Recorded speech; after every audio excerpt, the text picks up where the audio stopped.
Hi everybody, I'm Jonathan Salter, the lead of the Simpson-Grierson local government team, and it's my pleasure to welcome you here tonight on a balmy Wellington evening. The building is very secure. In the event of strong winds it will just shake a little, so just be prepared for that. Otherwise the bathrooms are down past the lifts on the way in. It didn't come out quite right, and the stairwell there as well. Really my job is just to test the microphone, welcome you, and then hand you over to Lawrence, who's going to lead you through the evening. It's really cool to see such a good turnout, and I'm sure with the Minister here and others it's going to be an excellent evening. So all the best, Lawrence, and over to you. Thank you all for coming. This is one of our larger turnouts. Can I thank the Honourable Stephen Joyce and Grant Robertson, both of you. This is a busy electoral time. And I do appreciate the fact that you've taken time out to come and be part of this important seminar. We run these things as a way of interacting with people, different issues, ideas, agendas and views. And tonight we want to talk to you about the need for regional economic growth across all of New Zealand. We actually want to take this conversation further. And this seminar builds on a conversation we started at the conference, which had a theme, Powering Local Economies, Building Vibrant Communities. Shortly, New Zealanders will decide on the future direction of this country, and particularly its economic fortune. And as we do that, in local government, it is a key theme of ours to foster economic growth. Representing all communities across New Zealand, we recognise the economic growth should occur across all of New Zealand, our cities, regions and provincial New Zealand. And in that respect, can I welcome Shamubeel Eaqub, who's going to speak to us.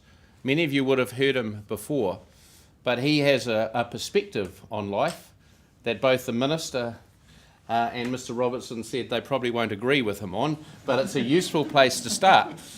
And based on the debate in the weekend, I've decided to sit in between the Minister and Mr Robertson. So what is clear to us is that in the medium term there are clouds over the future of provincial New Zealand.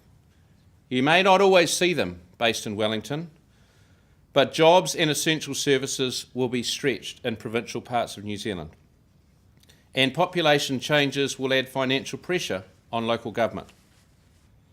This is at odds with what our provinces contribute to the national economy, and so it's absolutely vital we find a solution to this conundrum, which I know is concerning to both the government as much as us here in Local Government New Zealand, and certainly in talking with opposition parties, they also understand the issue. A shared approach to solving this and ensuring the maintenance of the infrastructure that supports the economic engine of New Zealand will be essential. And a number of ministers said to me, for instance, Lawrence, you've been in this space long enough, what's your solution? I don't actually have the solution, but I'm happy to lead a charge to put our hand up to say there is an issue. And that's actually what we're trying to relay tonight. A shared approach to solving this and ensuring the maintenance of the infrastructure that supports the economic engine in New Zealand is important. There must be sufficient investment in natural and human capital to sustain our provinces so they can continue to prosper. Looking ahead, regional New Zealand contains economic opportunity, natural resources and local innovation. They are places our tourists like to visit and some of our greatest minds and talents choose to live. Local Government New Zealand wants regional New Zealand to be as confident about its future as our cities are about theirs. We are seeking a commitment from central government to work on a joint national strategy to strengthen the future of provincial New Zealand and ensure growth across all of the country. Minister and Grant, I confirmed to you this evening, as I did at the conference, that this is our number one concern and priority. It is our priority in your election campaigns as well. We launched our election manifesto at the conference. We've designed the manifesto around Local Government New Zealand's 7 policy priorities. The manifesto is our policy agenda for the incoming government. It is an agenda for change designed to ensure that councils have the necessary resources and level of authority to build strong local government economies and vibrant communities. It is also a program for future social and economic success of New Zealand as a whole. We must continue to invest in our cities, districts and regions, as that is where the innovation that New Zealand needs so badly occurs. And we must also make our areas attractive for investment. In a nutshell, this is the focus of our manifesto. We want a strategic, legislative and regulatory environment that enables councils to lead and fulfil their statutory responsibilities and meet the expectations of their communities efficiently and effectively. And we want to work with the incoming government as partners to put this in place. This involves working with the government on clear priorities and a shared strategy in areas where it matters most, such as regional development. We see the future of provincial New Zealand as a top priority for local government New Zealand over the next 3 years. New Zealand needs an economic growth strategy that considers the nation as a whole and the needs of its regions, not just its large urban centres, although these are clearly important as well. We need to ensure that the whole country benefits from New Zealand's economic prosperity, and we would support, for example, measures to encourage new migrants to move into our provincial towns rather than stop in the main centres. We are also pushing strongly the need for communities to benefit from mining activities within their districts and regions. We're organising a forum in early September on this. An international speaker will speak on different models of local shares of royalties around mining, oil and gas exploration. Local Government New Zealand will continue the discussion and keep the ball rolling by launching a roadshow for provincial New Zealand over coming months. We will listen, gather further insights and work with provincial stakeholders and councils to focus the prime issues and possible solutions to discuss this with central government, whomever they may be. In conclusion, we want to know how you will work with us on this national strategy to deliver prosperity across all of New Zealand. Everything comes back to the strong and prosperous regional economies. This issue is the priority for our sector. Thank you. Ladies and gentlemen, I now wish to welcome Shamubeel Eaqub to start the conversation before I invite the other two politicians. Thanks, Lawrence. Can everybody hear me all right? Great. So Helen from local government told me that I'm not allowed to use PowerPoint, so I printed them out. Somebody sent me to PowerPoints Anonymous. Look, it's a pleasure to be here, and the reason why I wrote this book really was to actually have this conversation about regional economies. What we find is there are big differences across our provinces, and there are differences in opportunities, and it's not enough to say that what we're doing at the national level will work for every place, because clearly it is not. And the reason why it's not working is because our regions are different, even though they're incredibly interconnected. You think of our country, 4.5 million people. That's not even a city in most countries. So in that context, it's surprising that we have such big differences, but we do. We've seen massive differences in the sharing of the economic progress over the last 10, 20, 30 years. And ultimately, we have to think about what does it mean for people who are voting with their feet from many places, and what does it mean for opportunities for the people who are left behind. And ultimately, it's not about places, but it's about the people that we have to think about. Can we or should we do anything? And to my mind, there is not every problem can be solved.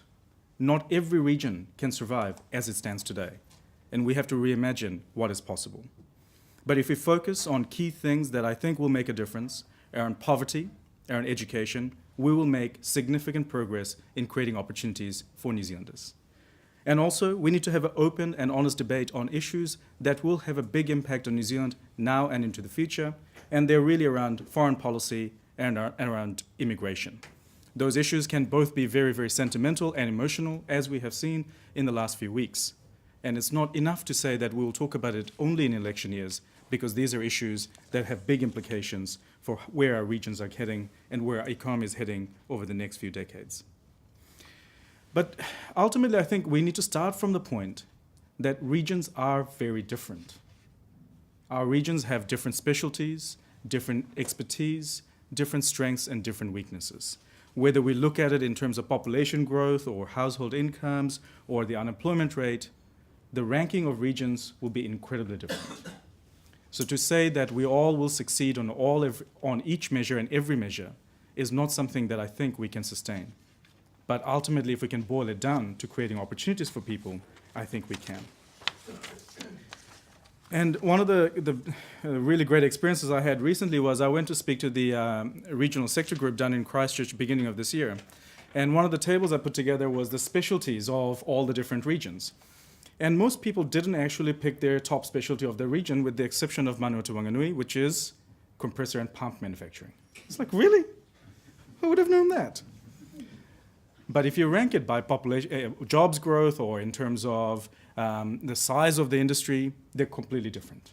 So again, how we think about regions and our understanding of regions can be very different from the perceptions we have of places. And it's really important we understand that these specializations are so different that there is a huge uniqueness to New Zealand's regions. But let's not forget the interconnectedness of New Zealand. We are a very small country, and we're very closely connected across through infrastructure, through people connections, through business connections, and all of those kinds of things. And the boundaries that we look at in New Zealand across, say, political boundaries, regional council areas, or TA areas, they may not be what people look at when they think about what is a region. I don't really think about driving from Wellington City to the Hut, right? You don't go, here you go, I've just passed over from Wellington City, I've now gone to the Hut. That's just not something that happens. Yet it matters, because what happens in parts of New Zealand, what happens at the national level, can have big influences right across New Zealand because we're interconnected. Yet, despite these interconnections, what we see are massive differences in performance in economies over the last 5, 10, 20 years. And if we take the last two censuses, now I don't know about you guys, but the census for economists is just a wonderful thing. We've been gagging for it for the last 2 years because it was delayed.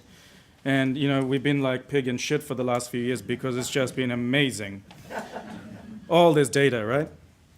But what we see is this massive amounts of difference across the performance in terms of jobs. A very simple measure. But you look at Auckland, it's done really, really well. And then you look at Manawatu Wanganui on the far end, which hasn't done very well. And the reasons for it are quite interesting.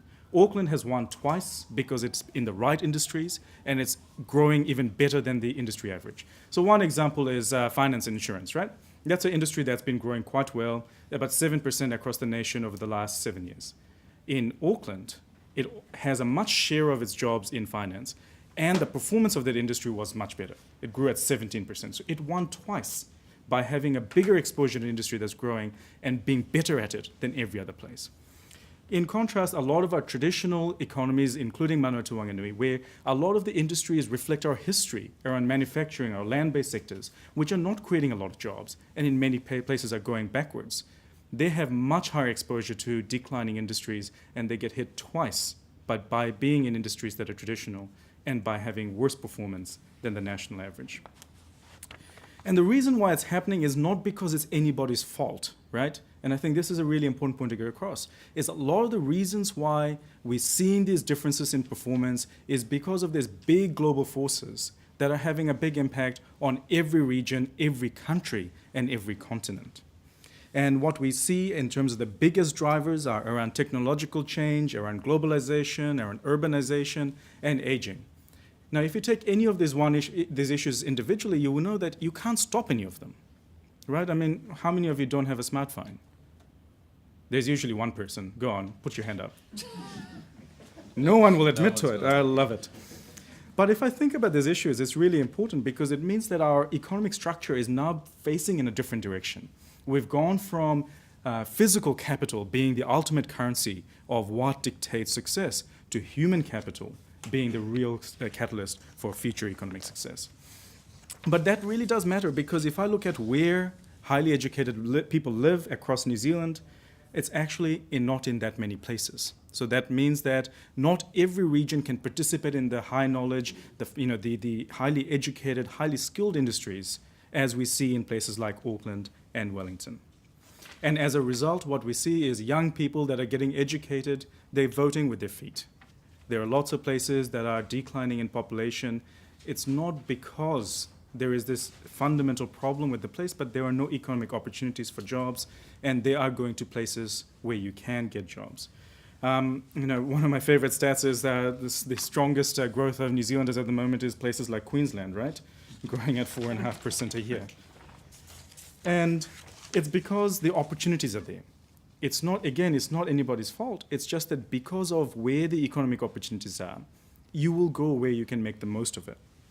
Now, having said that, it's not like every place in New Zealand is going backwards, and it's not like any place is not reversing the trend. A great example is Southland, where population growth after quite a few years of decline has started to grow again. And it's a really great story of how economic opportunity can turn this around. You look at what's happened in Southland in terms of its strong economy, particularly the dairy sector that's been growing very, very strongly, not having enough young people in this region to be able to be employed in that sector. They are now relying on international migration to fill that gap. And that's a really positive story of what immigration can do when the economic opportunities are there, when the capacity is there for us to be able to use it to the maximum and the best ability of that region. At the same time, we have to talk about immigration openly, because immigration can be quite confronting. People are different. They have different preferences, different cultures, and all those bits and pieces. And even though New Zealand has this incredible history of immigration, it's in our very fabric, yet it's a very emotional issue. And it's important that we talk about immigration openly, because ultimately, for some regions, immigration is going to be the safety valve that's going to have the big impact of stemming decline in regions, economies, and populations. But why does it all matter in terms of these differences we see across our regions? And in part, it stems from all the narrative we've heard around inequality. When we have these big differences in opportunities in the haves and have-nots, it corrodes, frays the social fabric. And when you lose trust in society, it's really, really harmful. And ultimately, the beauty of New Zealand is it is a fantastic place to live. It is one of the best places in the world to live. And one of the foundations of that is we trust each other. And if we lose that, that's going to have a really big impact. The other aspect is, of course, poverty. Now, we don't have the same kind of abject and absolute poverty as we see in places like Africa or India or Bangladesh, but the relative poverty we have in New Zealand can become a trap, because you're not able to access incomes and opportunities, or you cannot move to places because the housing costs are so different, or transport costs and living costs are beyond your means. And it's the poverty that can have a big impact in where we're headed over the next little while. So can we or should we do anything? We can't change everything. But if we change our focus on people and opportunities, I think we can do quite a bit.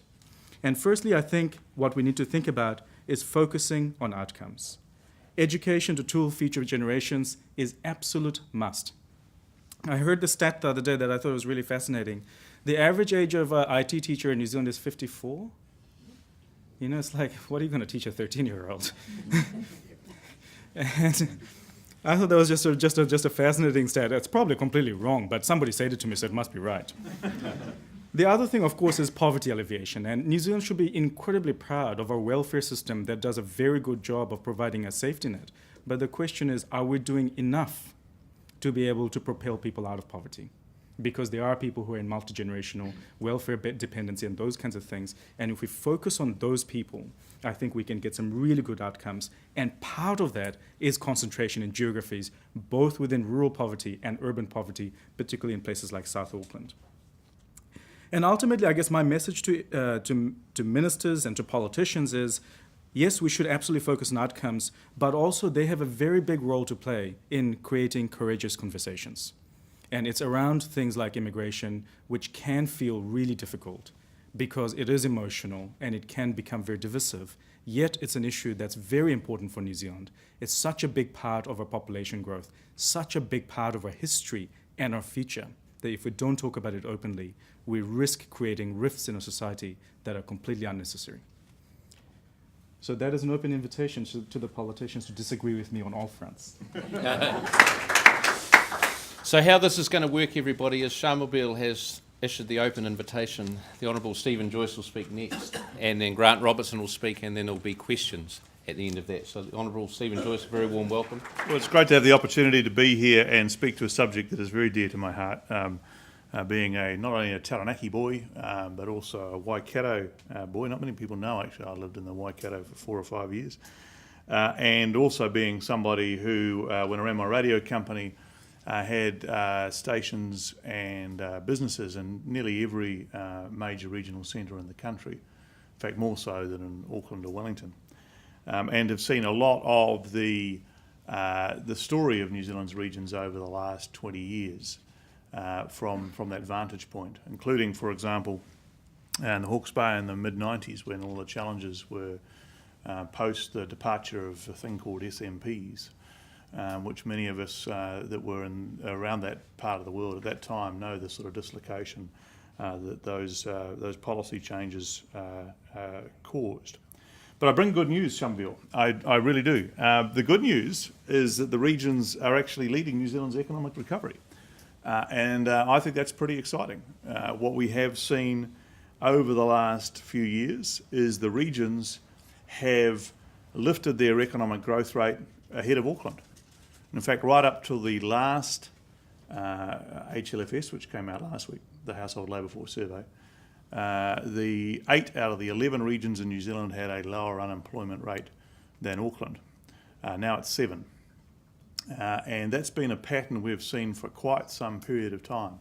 And in particular, the difference between the South Island and Auckland, which I'll come back to, but at the moment there's about a 3% differential in unemployment rate between the South and the North Islands, which is always a bit of a one, but it's much more significant right now. And you have Otago, for example, currently posting a 3.3% unemployment rate, and the national one's 5.6%. And also very high levels of participation. Southland 3.1%, and so on. So you look around the country, so it's not just the Canterbury-Auckland story, it's actually regions like Taranaki and Southland and South Canterbury and so on, which have been doing very well.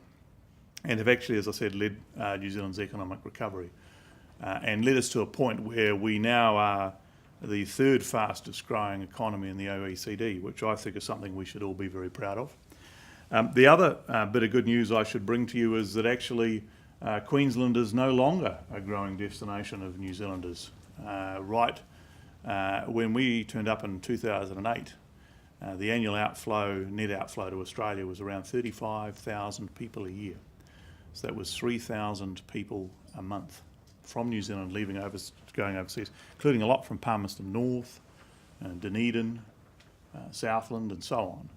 And that was back in 2008. After the Canterbury, it dropped back a bit, then after the Canterbury earthquakes it rose up again, particularly out of Canterbury. Well, last month the net migration to Australia was nil. Absolutely nobody in net terms left for Australia from New Zealand last month. The month before, it was 200. The month before that, it was 200. So over that quarter, that's a grand total of 400 people net out to Australia. So something suddenly is going right. And if you actually look across those regions, it's actually the regions that are seeing the least departures. So again, I bring positive news for you in that context. And I actually think it's pretty encouraging to see that sort of growth across regional New Zealand. In fact, our bigger problem right now, which is one that I'd like to take up with this group, is actually our biggest problem is attracting people to go and live and work in our regions for the jobs that are already there. So I was in Southland a week or two back and visited a place called Stabbycraft, who make those sort of very sharp-looking aluminium boats that are proven on the Fovo Strait and sell them all over the world. And they would dearly love experienced welders to go and work in Invercargill because they can't find them for love nor money. And if you go to Quality Bakers up the road there, they can't get enough people as well. And if you go to South Canterbury, you'll hear a similar story. And if you go to Taranaki, you'll hear a similar story. It's always been a problem in regional New Zealand attracting people into the regions, but it is something that we're seeing in some regions, particularly acutely at the moment. So it is encouraging to hear that immigration story has changed. We also see a range of very positive bits of news out of regional New Zealand and out of New Zealand generally. Our goods exports are now over $51 billion a year. our balance of payments deficit for a country down to 2.8%, and our liabilities to the world are down from 85% to 65% over the last 5 years. So there's some pretty positive stats. And then the next question has to be, is regional New Zealand participating sufficiently, and how could it participate more? And I actually think that's a very fair question to pose. But it is interesting, actually, if you look into the economic stats for those regions, and Shamubeel was one of the people that early on encouraged me to, let's see now why, because you're so fascinated with statistics, but encouraged me to update the regional stats, which hadn't been updated for many years.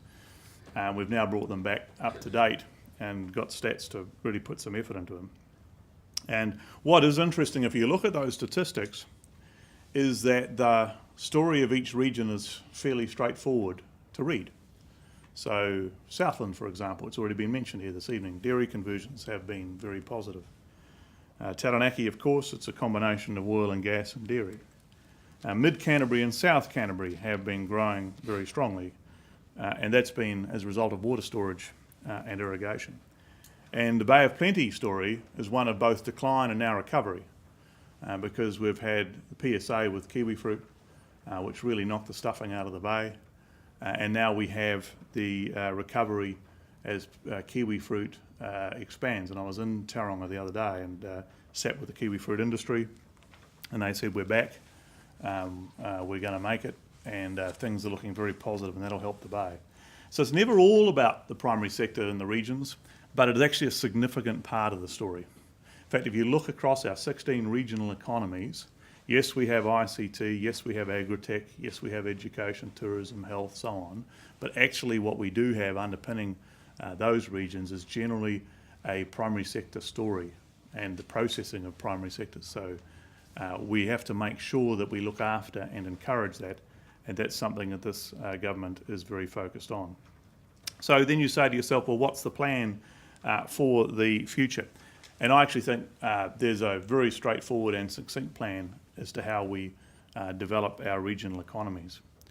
Firstly, we have to be very focused, and Shamubeel said this, on opening up our markets. I think you were talking about immigration, but I'd say more widely. We have to make sure we're very focused on trade. Our regions know more about trade than our big cities. It is only in Invercargill where I can go and sit down with a group of business people at a lunchtime when I get quizzed on the quality and latest state of our relationship with China and with Southeast Asian nations. I generally don't get that in downtown Wellington unless I've come to the MFAT building. But I tell you, when you head out to the export regions, that's a very big focus. So we've got to keep focus on that, and actually we have to, as politicians, understand the importance of that for our regions. We've got to be constantly focused on attracting more capital investment, both domestically and internationally. I see many, many examples around the place of companies investing in their businesses, and it's very strong in both regional New Zealand and in the big cities at the moment. But if we're going to continue to grow our regions, then actually it is about attracting more of the sort of companies that can make a real difference for those regions to grow. And you think of, for example, the Whirinaki plant in Hawke's Bay and how important it is to the Hawke's Bay region. You think of the oil and gas investment in Taranaki and how important that is there. Think of the Marsden refinery expansion up north, which wouldn't have happened unless we'd changed the ETS settings. They wouldn't have had the confidence to do it. So those sorts of investments are very important. The skills stuff, excellently important, and that's not probably a word, but anyway. It is important we get that right. That's not just the skills development in the regions, but as Shamubeel said, it's actually about the immigration story as well. And I'm pleased to report, Robertson, that actually we've done exactly what you've suggested. We give now more points for business migrants and skilled migrants that are prepared to go and settle in regional New Zealand. And actually I met a chap in Palmerston North the other day at a function who proudly wandered up and said he was from the UAE, and that he'd been 2 weeks in Palmerston North, and he thought it was absolutely marvellous, and he was going to set up his business and stay in that city.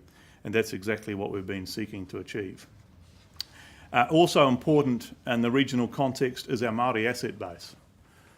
And I think the untold story of some of our economic development in recent times is the asset base being built up with settled iwi up the east coast with Ngāti Porou Of course, Tainui we know in Ngāi Tahu, but actually there's now an increasing number of iwi who are long-term investors in the regions in which they live. They aren't going anywhere, and they're very, very keen to develop the asset base. Then we get into the infrastructure, including the roading network, obviously, which is the big mover of both freight and people in regional New Zealand and virtually every part of the country. And of course, things like the internet and the web and the ultra-fast broadband. So I thought I'd finish by just giving you a particular example of a region that I think obviously is in need of some regional development. I think it's mentioned in your book. I haven't had the opportunity to read your book yet, but I think it is mentioned. And that's Northland, which is another region I know pretty well, holiday up there a bit. It's just up the road from my place. And it's a region that's had its challenges. It has gone back to having the highest unemployment rate in New Zealand at the moment. It's not as bad as it was, but it's, as we all know, a challenged region of the country, currently 8.3%, which is higher than we'd want it to be. But actually, I think the recipe for Northland is both complex and straightforward. It's all about providing economic opportunities for that region. And I can give you 6 or 7 things that I think would make a very big difference to the future of Northland. And I know they would, because they haven't happened over the last 30 years. Most of them, and actually involves a partnership between a number of players to ensure that it occurs. So, for example, one of the great benefits that Northland has is its proximity to Auckland, and yet the roading network between the two is not in good shape, which is why we're so focused on that Puhoi to Wellsford link up there. That's hugely important. Another issue is the Māori asset base in Northland, which is why Chris Finlayson is so passionate about achieving a Ngāpuhi settlement. If we could achieve that, that would make a massive difference to that region, and I think we all know it. It's making sure we look under every stone for opportunities in terms of things like oil and gas and minerals up north, and that's very important. It's about attracting more tourism. So, for example, we've been putting a network of cycle trails up there. It's about having the overall regulatory settings right, which is why that ETS comment I made about the Marsden Oil Refinery. It's about ensuring that there is the infrastructure, and Whangarei has just recently become New Zealand's first fully fibred city. And it's also about land productivity across the primary sector, but again, also in trust-owned land, which is why we're doing the Tura Whenua Māori Land Act reforms. Now, individually, none of those will change the world for Northland, but if you are able to achieve all 7, then tell me that wouldn't be a very, very significant change in Northland's fortunes. And that's what we have to do in every region of the country. We also have to make sure we run the economy generally well, and that's something that's a big focus of this government. But I thought I'd close on that example again of migration to Australia. About a year and a half ago, there was a bit of a stink, I think it was a year and a half or 2 years ago, about some Australian companies coming, having a job fair in Kaikoui in the far north, and trying to attract the young people of Kaikoui over to work in Perth, because their industries were bigger and our ones were slow. And I remember getting a bit frustrated with Honi, who was against that, but he was also against a fair few of the things that were on my list of things that we do to help develop the north. And so we had that discussion. But I'm pleased to report to him today that actually, as I said, that migration stopped. New Zealand's unemployment rate currently 5.6%. The Australian one came out a day later than New Zealand last week at 6.4%. So they're at 6.4 and we're at 5.6. And the reason we've got there is because we have been taking up those opportunities as a country to encourage investment, to encourage growth, and to encourage things like innovation. And that's the recipe we need to keep doing. We need to make sure that all the regions participate in it. But it's a pretty straightforward recipe, involves lots of hard work, but you can see that it's working. Thanks very much. Thank you, Minister. I now invite Grant Robertson to give his perspective. Thank you very much, Lawrence, and thank you for the invitation. It's a pleasure to be here. It's good to see the Minister again. There's no truth, incidentally, to the rumour that we were to be on the undercard of the Joseph Parker fight at the weekend. We've been rejecting opportunities to replay our attempt at the nation, and I'm sure we'll behave appropriately tonight, Lawrence. Since as Stephen started his regional pedigree in his speech, I thought I might tell you a little bit of story about my own. I grew up in Dunedin for the most part, and in the 1970s and the 1980s, and I can tell you that being an Otago rugby supporter is a good preparation for a stint in opposition. I can assure you of that. And I think as we grew up in Dunedin, I'm not sure we saw ourselves as part of regional New Zealand. We were one of the 4 main centres on the weather forecast. It's exciting. There were companies, insurance for instance, that had a lot of head offices still based in Dunedin, a legacy of the gold rush, I suspect. There were manufacturing jobs at Shacklocks and elsewhere, and the university was an important part of Dunedin's economy, but actually it wasn't much more important than the Mosgiel Mills or the Fisher and Paykel factory. In short, it was a city that I grew up in that had a relatively balanced economy, and there were some issues and some problems through the 1980s as some of the things that Stephen mentioned earlier around SMPs, but also around other restructuring, took hold. But it was an economy that was relatively balanced.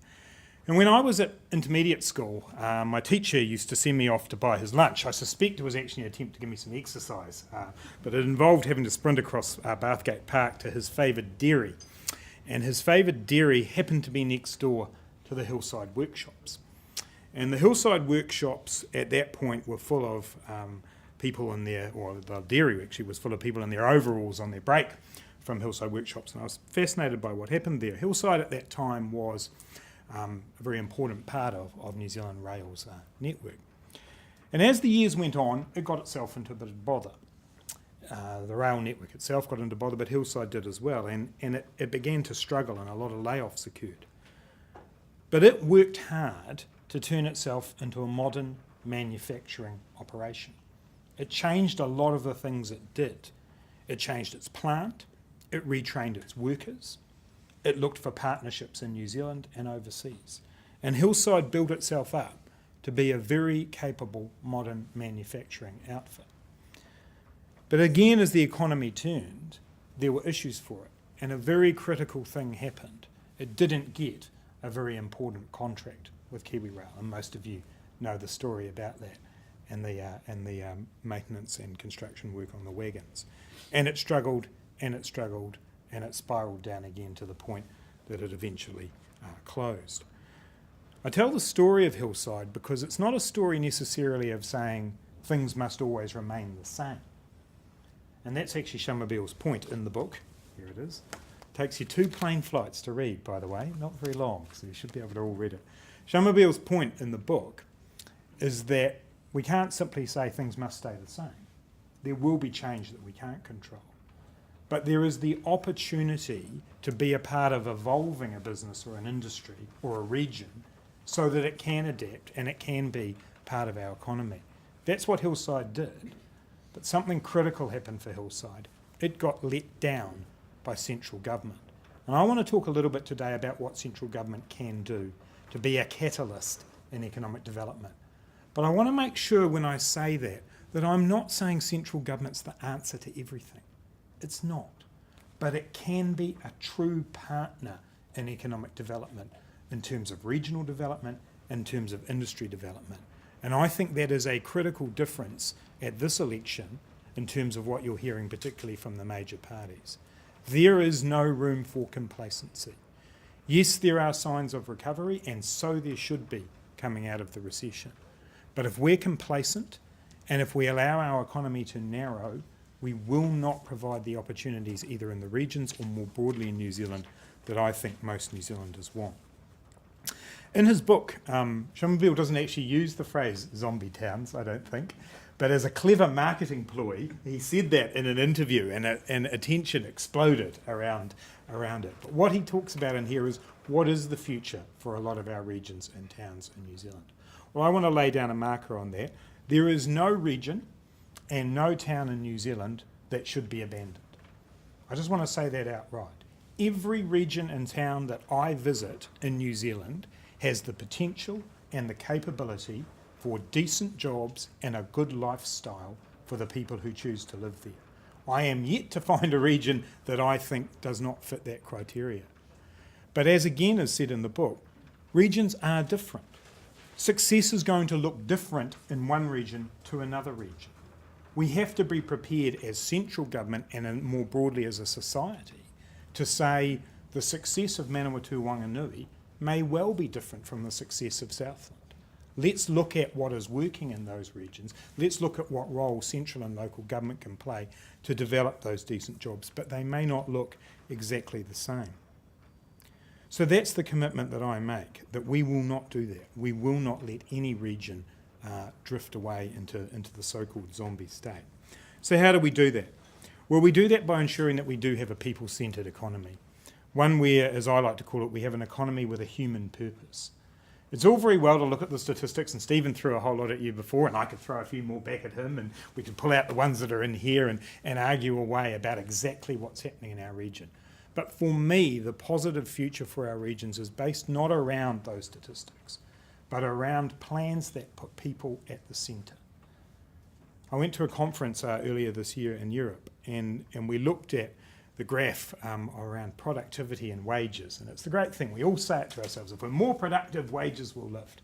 And we looked at the rising productivity across, it was America and Europe, and the growth in wages.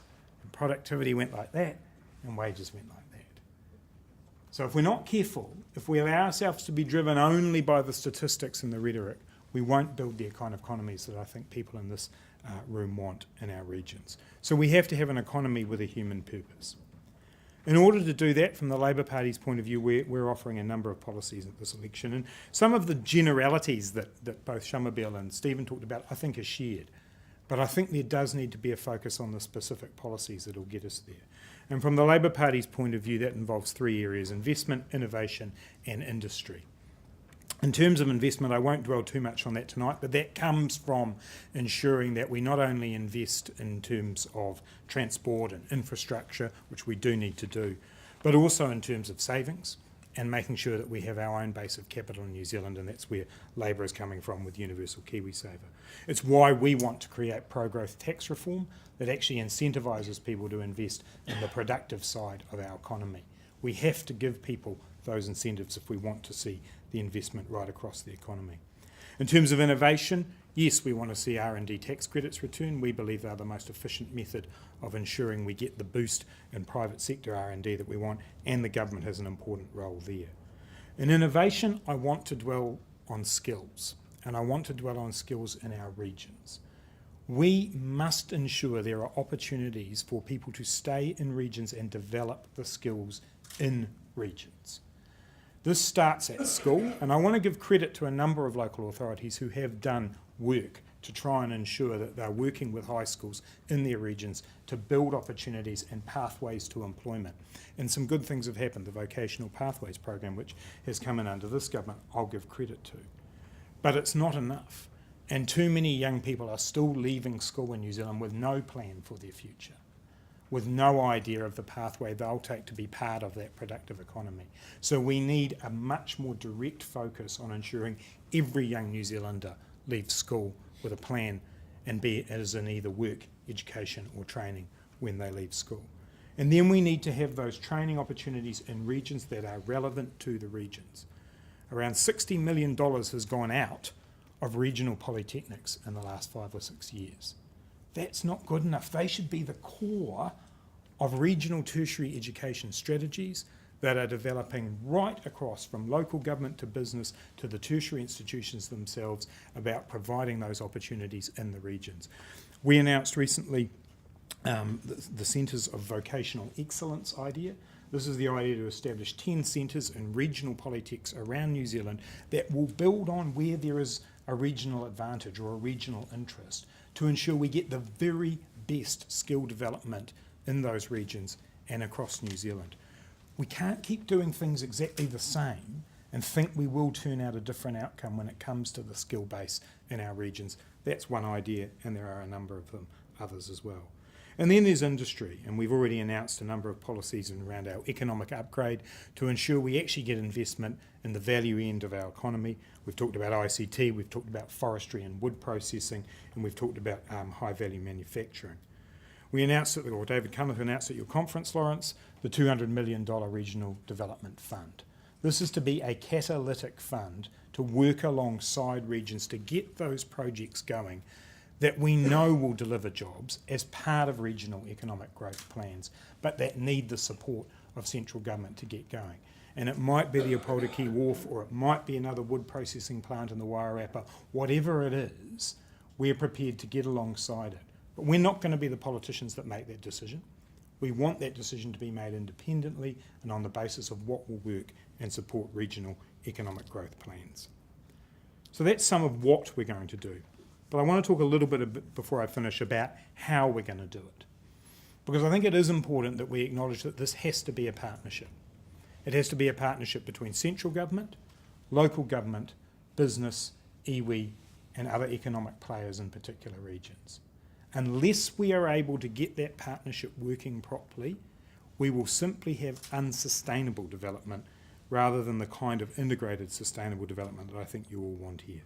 So we also announced at the same conference that we are going to develop regional economic plans with you. I know most regions have them in one form or another. This is about central government sitting down with the regions and saying, how do we work with these plans? How do we make sure that they integrate across the country?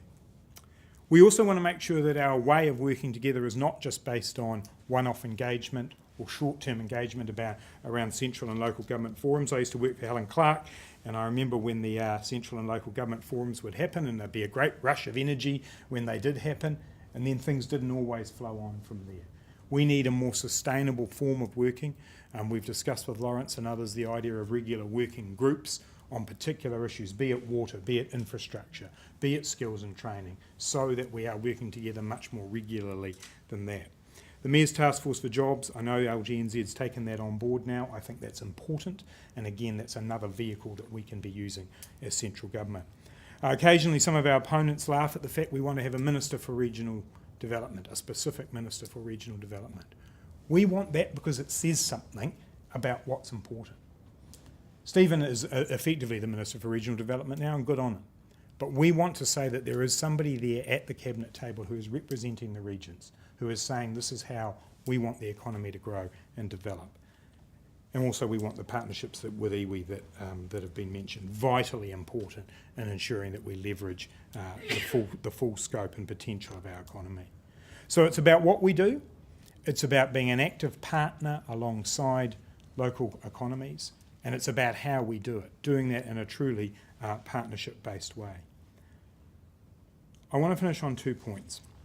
The first of those is, the 2 points that I believe are the biggest dangers to the regions from now. The first of those is complacency. The belief that because we are recovering from what was a recession, that things are going brilliantly well.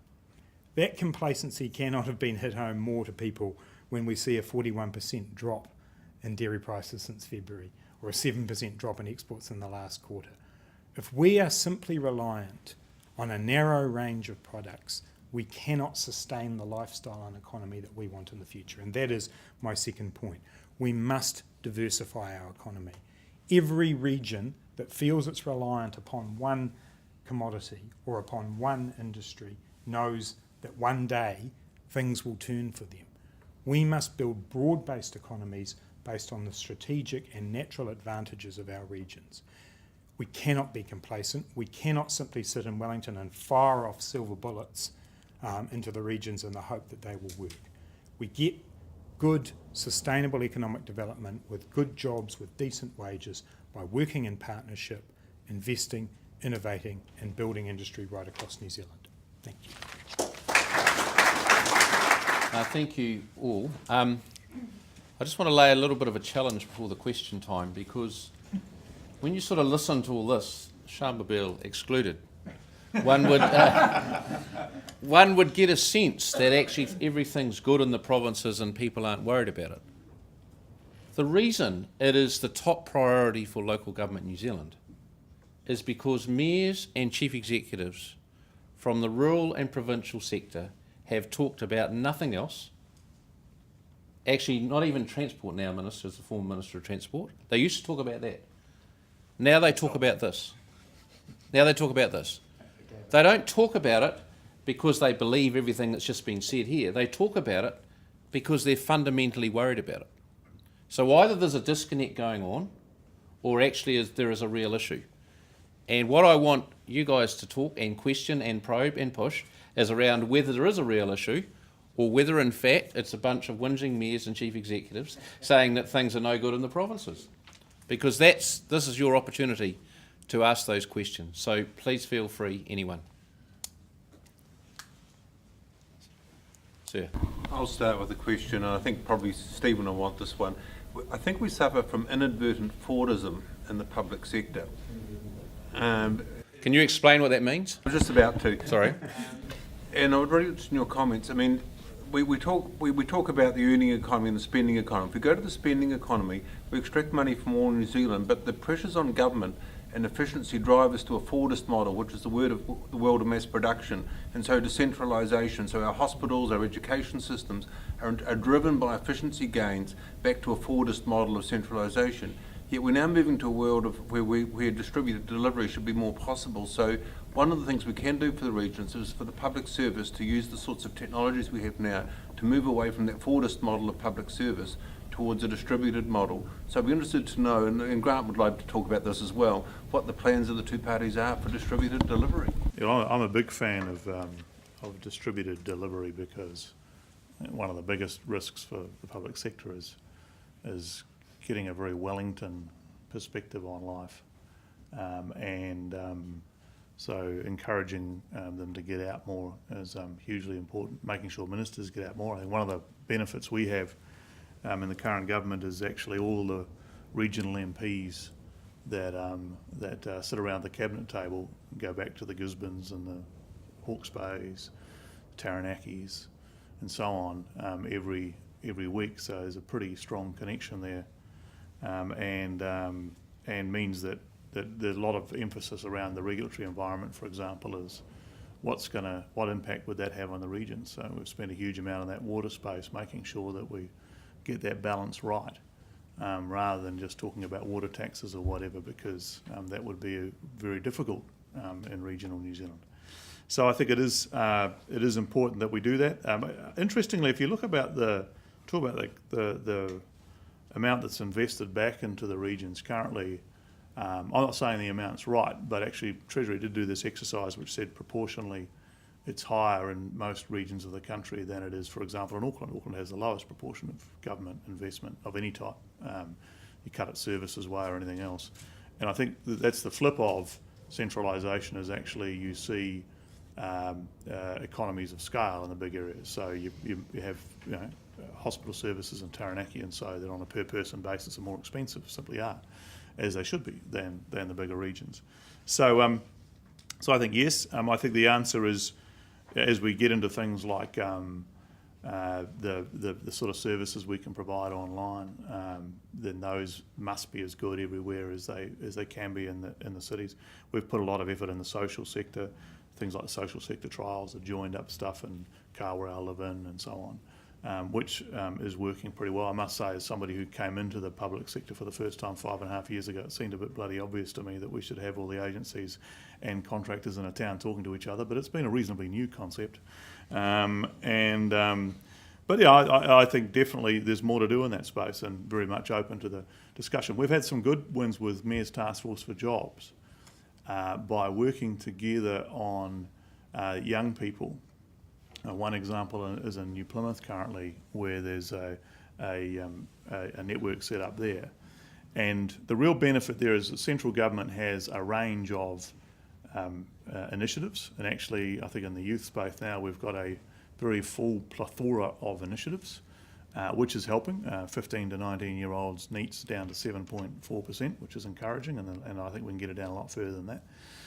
But the real strength of that has been where the mayors have picked that up and said, right, we will take the mandate of effectively being the person who controls it within our region.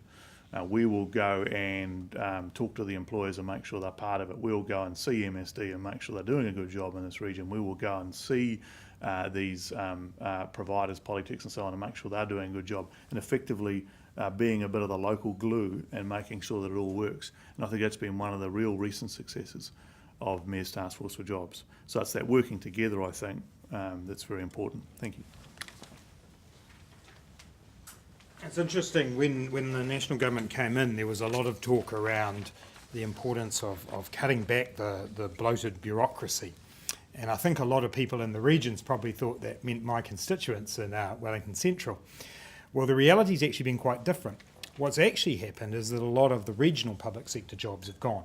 And many of you will know all about that in your regions as offices have closed and anything from DOC to IRD to Housing New Zealand or whoever it is. So actually, what's happened in the last few years has been the opposite of what you're talking about.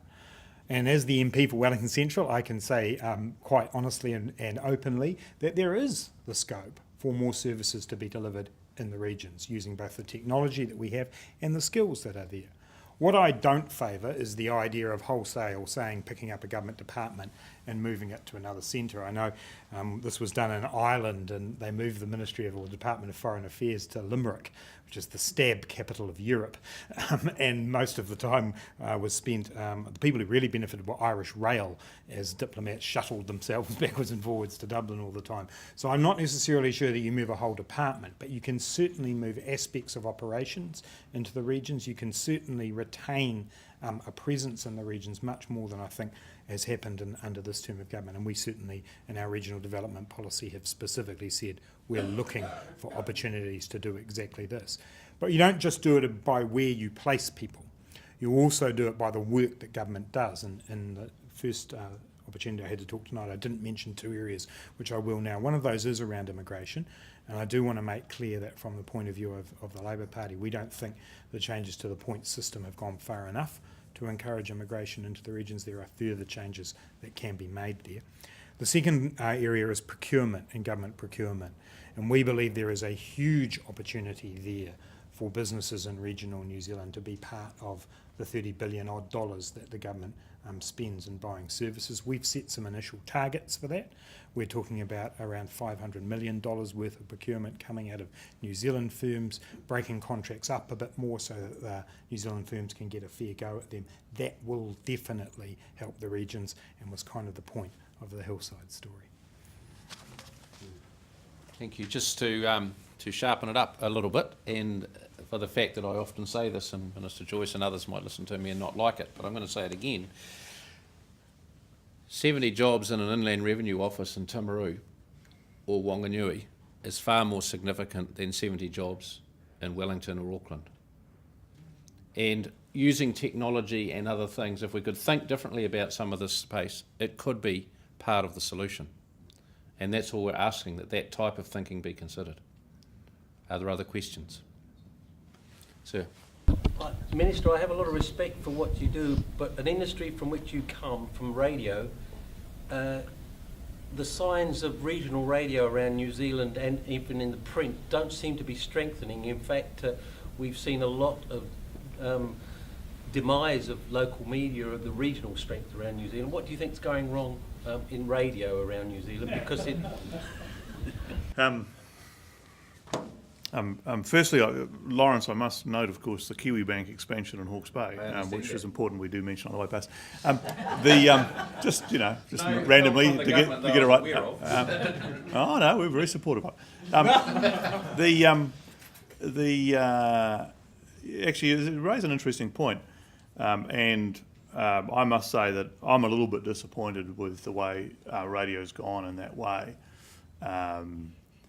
We always ran our radio company with the idea there'd be a local station that would be the flagship of each region, and in fact resisted the temptation to centralise the names, for example, because I think if you're going to have something which is local and different, then you have to call it something local and different, otherwise people don't recognise it. It's a classic rule of marketing. It's got to be local, and there should be a name on it that says local, and started stations like Energy FM and so on.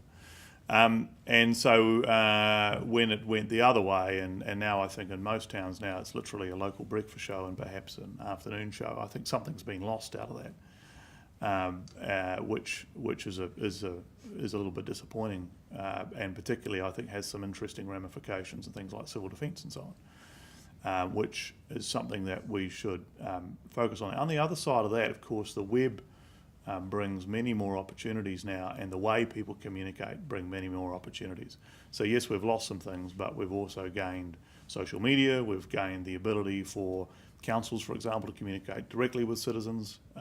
We've got a whole range of things that we didn't have previously. But personally, I'd still be, if it was me, and I could wave my magic wand, and I'm long out of the radio business now, which is now 13 years, I'd like to think we'd still have a local flagship station in each town because it drives that relationship with the community. And I know that's some of the challenges the newspaper people are grappling with as well, but they have the potential to do it because as they move to a more online model, they can maintain that level of local community activity. I know that wasn't targeted at me, but far be it from me to talk to Stephen about how the radio industry works, but I would have thought there was a reasonably obvious element to this, which is advertisers, because that's what drives commercial radio. And I suspect there's a correlation between those who see the economies of regions constricting and wondering whether or not they should be advertising in those regions. And so I suspect there's a byproduct there. And I want to use this ridiculous opportunity to segue to take up a point that Lawrence made when he first stood up. I chose not to dwell on the negative statistics that are around about the regions, but they're there. And Stephen's talked about the recovery. As I said, that's as it should be. We're coming out of a very bad recession. But there is no doubt, and I want to make this absolutely clear, there is no doubt in my mind, I don't think you're a set of moaning, whinging mayors. All I have to do is go and visit many of the cities and towns you represent and play the game walking down the street of what shop used to be in that empty window, which I play when I go into regional New Zealand. So, Lawrence, I absolutely acknowledge the point that you've made. I think that statistics can mask a lot of reality that people in the regions feel that they have been neglected and that there aren't going to be opportunities for the future. And what I am offering tonight is a government that says we get that, we want to create those opportunities, and we want to make sure there is a future in the regions. So the statistics are not good and they need to be turned around. Thank you. One last, two. Annette, yes? First of all, Minister, thank you very much. This is a time for us to thank you for the announcement of the regional growth strategy for the Manawatu-Whanganui region, and also thank you for the money that you have actually put into Whanganui in terms of Whanganui Collegiate. We acknowledge it, so this is not a criticism, because your support has actually meant that we are able to put some of the things that we've already identified for Whanganui into place, and that is help with Yule Whanganui in order to keep that viable and do the very things that both of you are talking about. Collegiate to help our reputation as a place for high quality education. I'm interested in the regional growth strategies and what has happened as a result of those that have been completed. So for a region that has had its growth strategy completed, what's happened from there? Well, there's been the one so far, which is Gisborne Hawke's Bay one. Yep, and I think what has risen out of that is a consensus, firstly, of the development opportunities in each region, and a consensus on the things to focus on. So, for example, whereas there was a lot of disunity before about whether it was the rail or the road, there's now a general consensus that developing the road in the region is good, and that actually makes it easier for example, central government to invest. One of the things I struck soon after I became Transport Minister actually was the way that the Bay of Plenty people had all had their discussions about which bits they wanted to invest in and where, and it made it very, very simple for central government to say, yep, we can invest in that and make that happen. Second part of it is actually attracting new investment, and the regional growth studies actually came out of a experience we had actually in your neck of the woods with Margaret and Jono, in terms of the attraction of Pro-Lion to the region. And because actually the underlying story of this is attracting new investment, because old investment does go from time to time. The real trick is who's coming in from behind to replace that investment, and it's either big investors who are coming in from the outside or small companies developing in those regions. So having a clear understanding of what the opportunities are, articulating those opportunities to people, and making sure that they have the opportunity and the doors are open for them to invest, that the regulatory environment's good, that they're not going to get tripped up in the consenting phase. All of those things are what comes out of these strategies and working alongside central government agencies like NZIER and Callaghan having a far better understanding of how it all works. The interesting thing about the Pro-Lion example was it was a bespoke response to an interest from a international investor from Iowa. and they came over here and they said, well, we're quite keen on, literally, I think this, Margaret, you'll correct me, but literally I think the story was that they came out of Iowa, they felt they needed to have another production facility in another hemisphere first of all, wasn't it? And then once they chose the hemisphere, they had to decide what sort of country that would be the location for that investment, and they turned up to the Manawatu as they did in other parts of New Zealand as well. And they decided that the Manawatu-Wanganui region was the most like Iowa of any region in New Zealand. And looking at those gentlemen, I think they made some quite exhaustive research. But the point is this, the point is that that's the sort of people we've got to attract. So having those growth studies in place, understanding what the opportunities are, making sure that people know, for example, how the challenges around our water quality in the Horizons regions have been solved so that an investor can then come in and say, yep, I'm pretty confident because that's been nailed. It's because investment is all about confidence. If you've got confidence of the regulatory environment, of the agencies you're working with, of the local authorities, and everybody's moving together, then as an investor it makes it a heck of a lot easier to go, yep, I'm going to set up my business there and hire some people and invest. And fundamentally that's what all this is about.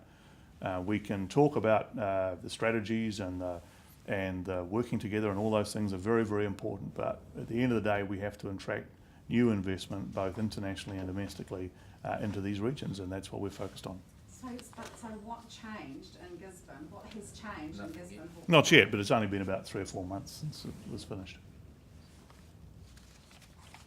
If I could just answer that, and it just slightly, I won't cut you off. No. Is that for the first time, Gisborne and Hawke's Bay have looked at strategic opportunities and the advantages and what in a direction we should follow, really. It's the first time, because of various political structures, a whole lot of other things, it's the first time that the government has come in and said, here is the sort of the broad menu of opportunities. The challenge for us now is to take those up and advance some of them. And obviously, and I'm not going to comment on that particular part of it because it's not something I've been involved in, but 2 things strike me. The first is we've got 1 completed of these strategies, and I think the point for me is we need them in every region across New Zealand, and we should get them as soon as we can, and that's what we want to do with our policy. In terms of what I want to see as the outcome, what will change? What will change is that there will be a coherent plan involving all of the players that build on the strategic advantages of a region and that create those jobs in the future across a number of industries and sectors. Not eggs in one basket, but things that work. And you're right when you talk about the things in Wanganui, and you mentioned Yule, and that to me is a classic example of where you need government to commit to the fact that regions need public tertiary institutions that are strong, and don't suddenly have money taken away from them and then put back in and then taken away again. That it's a consistent part of the growth of a region. So for me, what we see at the end of these is that partnership written down in clear words and language that everybody buys into. Last one. Thanks, Oh, Tony Jensen, after that. Lady first. So I'll try and keep it brief. But I'd just like to pick up on the immigration points that you mentioned, and I'd like to quickly tell you my current situation, which is that I have a honours degree in politics and a master's degree in engineering. It took me 9 months to find a job in New Zealand that ticked all of the boxes in order to put through a skilled migrant category visa. Now that I have put my application through, they've told me it's going to take 9 to 12 months to process, and if my current visa expires in that time, then tough luck. I either have to find another visa to put through or I have to ship out. So it's looking like I'm going to have to put through a partnership visa, which doesn't take into account my education, my skills level, or the fact that I've got a current job in New Zealand that I'm working in. And I'd like to know what exactly the situation is. That I hear all of this talk about the fact that you need to encourage more skilled migrants in New Zealand to work in the industries that you need people, but then the immigration process itself is not welcoming to people who want to move there. Yes, well, I'd love to hear a bit more about your individual case to find out what's the background to it. I think we have been in the process of putting a lot of effort into the development of the immigration system. New Zealand's system for a long, long time has been very, very paper-based and very, in quotes, unfriendly because it involves a whole lot of people going in front of people and moving around and delivering things in person. Nothing can be filed online. and so on and so forth, which is incredibly frustrating for most people involved in it, and I understand your view. So we have this very significant investment in this new immigration system, which has just started rolling out in the student area first of all, which is designed to deal with a lot of these issues. But I'd be more than happy to have a chat about your personal situation and see what the hold up is and the difficulty is in that space. But fundamentally, our challenge is to deliver online anywhere, just like most other public services do, in the private sector and some in the public sector, to make sure that actually people can, follow the path of their visa through the system, make sure that they can see it all in action, and that's what the new immigration system will do. Yes. I'm tempted to say, who's your local MP? No, but you can still go and see your local MP. I mean, no, because the reason I was going to say that is because as an electorate MP, because you haven't been to see me, we'll just make that clear, haven't we? Exactly. He's pretty good at the Well, that's the point, Stephen, that as a local electorate MP, I can tell you that well over half of my workload is cases exactly like yours. And it is ridiculous. It is based not only in the fact that the law needs to be changed, and there are a whole lot of legal changes that need to happen. The Immigration Act, when it was amended, started by Labor, and then the amendment bill went through under National, actually in practice has led to very little change. So there's legal problems, and then in practice there are problems. One of the biggest problems is that when we look at the skilled migrant category, you're simply ending up, for the most part, in the middle of every other application, for every other thing. Now with you, it's about a particular job or a particular industry or sector that you're working in. We should be able to create more fast-tracked opportunities where we know you've got the skills, we know the sector that needs you, and at the moment you just end up in the middle of a morass of immigration issues. 9 to 12 months, quite good for the cases that I've heard about. 12 to 18 is more regular for a lot. So we must do better than that. On the other side of the coin, if we actually adopt the policy that I mentioned earlier, which is about strengthening the point system for the regions, then that in turn will allow you to move more quickly through the system if we actually adopt a stronger point system for you to go and do that kind of work in the regions as well. So why don't you come and see me?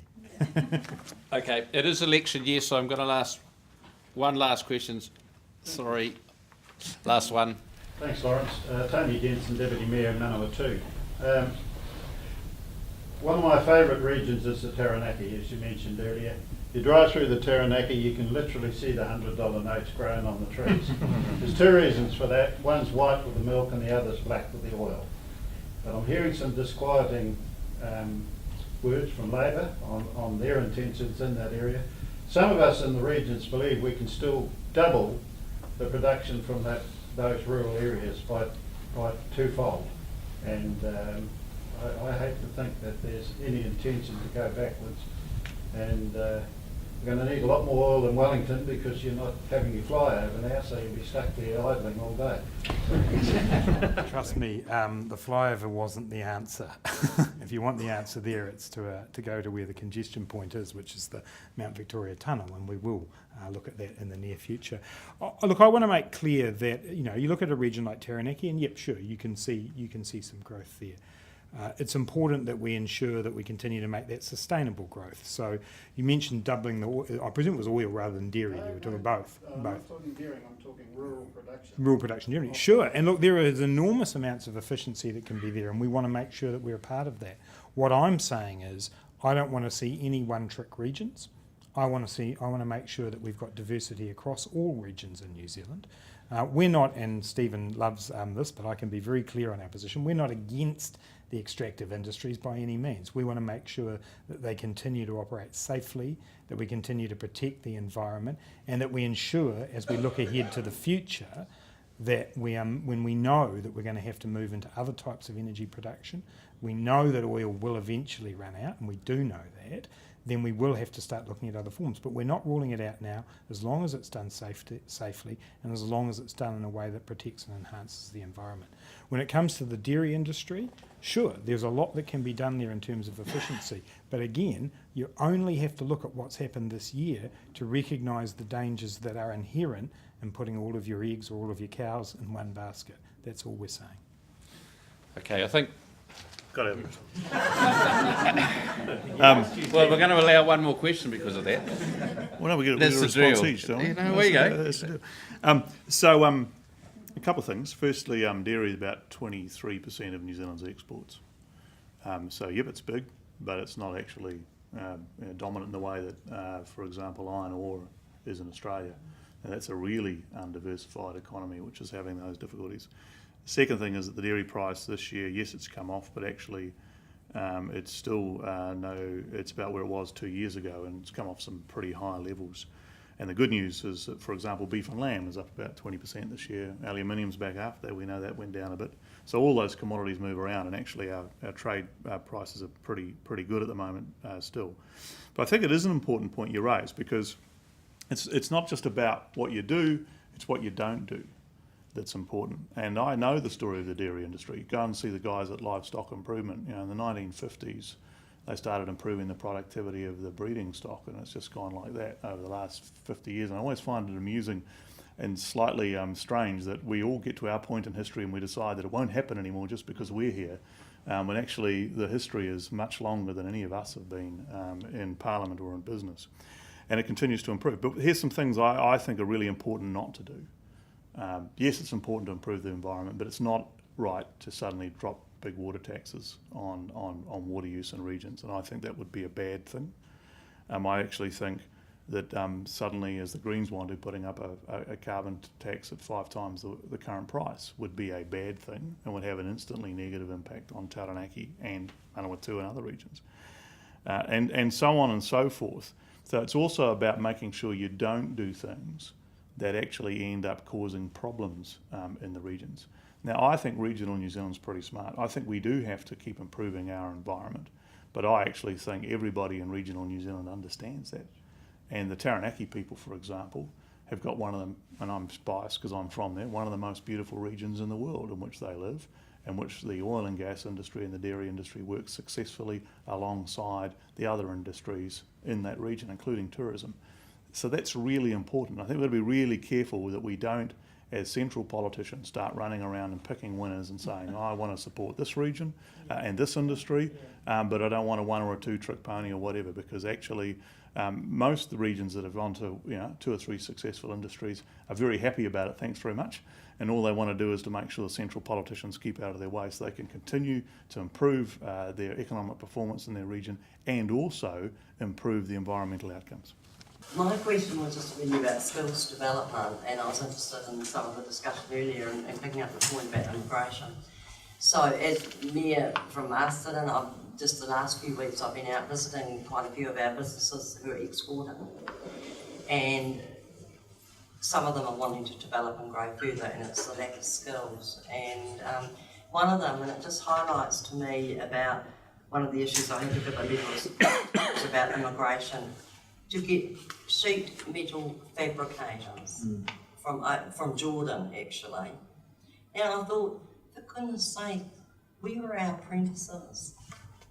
I mean, sheet metal fabricators, we're bringing them in, we brought 2 of them, I met them, just flowing in from Jordan because we could not source them locally. Now, before I gave a letter of support from immigration, I wanted to find out whether it was just they didn't want to come and live in Marsden, but it's, and I would never understand why.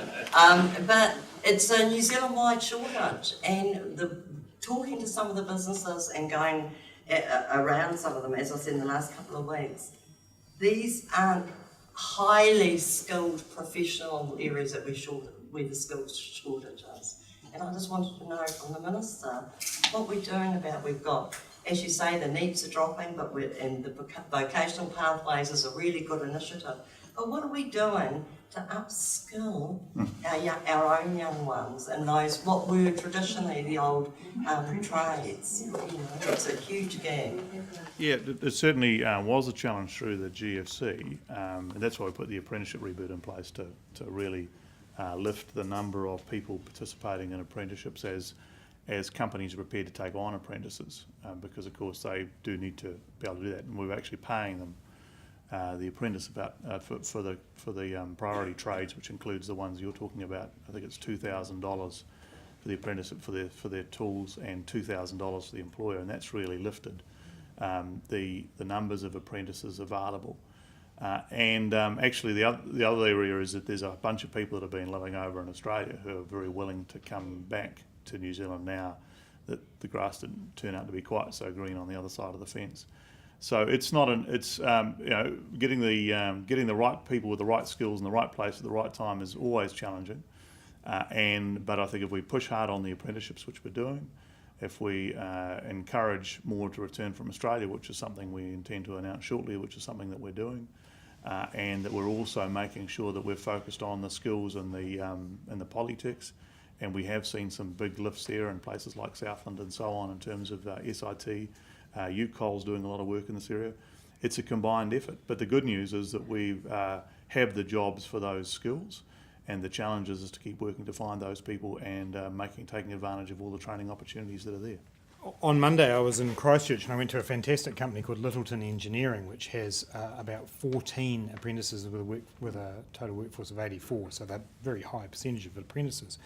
And we were having smoko with the apprentices and we asked about how they got into this. Not one of the 14 had ever had anyone come into their school and talk to them about being an apprentice, about being part of what even an apprentice was.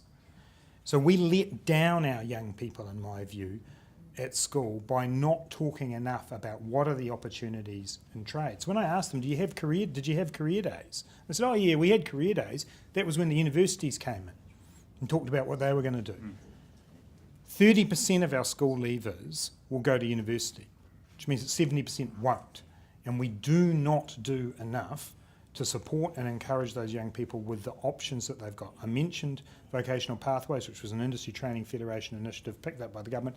Excellent. So much more we can do on that. And, I've actually got the policy doc here, so I can give it to you later. But a total reform of careers advice and how it's given in our schools is required, which actually draws on business, local government, and anyone actually career experts who are prepared to get in and help make sure those options are there and make the trades something that people want to be a part of. And we still don't do that today, and we can do so much more. I could talk about this for hours, but there is food and alcohol at the back. Probably an appropriate time to finish, because I think probably everybody sitting here, including myself, agrees with that last concept. And if you saw, there was a program on TV where Brian Cadogan and Clutha, where industry closed down, he went and talked to all the employers, said what vacancies you've got, and out of 100 people he re-employed 80. So within our own communities we don't actually even talk enough about what are the options, and I agree that a lot of our people, in my place no different, feel to be successful they have to leave. Yeah. When actually right under their nose are very good, dynamic and long-term opportunities for them, and that's part of the regional solution. So Minister Grant Shamubeel, can I thank you? I have deliberately sharpened it up a little bit in a couple of places because it is election year, and it's probably nothing like John Key and Laila Hara facing off right as we speak, but we don't get these conversations that often at this time of the electoral cycle. Can I thank you both for your input, and whoever is the government, we are very serious about working together with you to try and lift the economic performance of New Zealand through the strength of our regions. So thank you very much. Right.